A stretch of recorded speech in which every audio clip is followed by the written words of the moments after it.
അത്തരക്കാരാകുന്ന ആളുകളുണ്ട്. വാപ്പൻ്റെ ഉമ്മനോ കല്യാണം കഴിച്ച് 24 വർഷമോ അല്ലെങ്കിൽ 23 വർഷമൊക്കെ ഒന്നിച്ച് വളരെ സന്തോഷത്തോടുകൂടെ ജീവിച്ച് വാപ്പ ഉമ്മ എന്നൊക്കെ വിളിച്ച് ഒരു മോന് കല്യാണം കഴിഞ്ഞ് ചിലപ്പോൾ ഒരു 6 മാസം കഴിയുമ്പോൾ പിന്നെ അവൻ വാപ്പനെ പറ്റൂല, ഉമ്മനെ പറ്റൂല.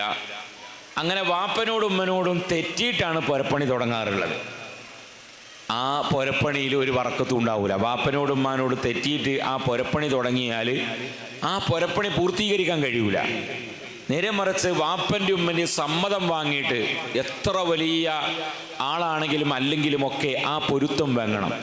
ഞാൻ ഓർക്കുന്നു 1-2 വർഷം മുമ്പ് പരിശുദ്ധമായ ഒരു റമദാനിൽ നോമ്പ് പറക്കാൻ വേണ്ടി ഒരു വീട്ടിലെത്തുകയാണ്.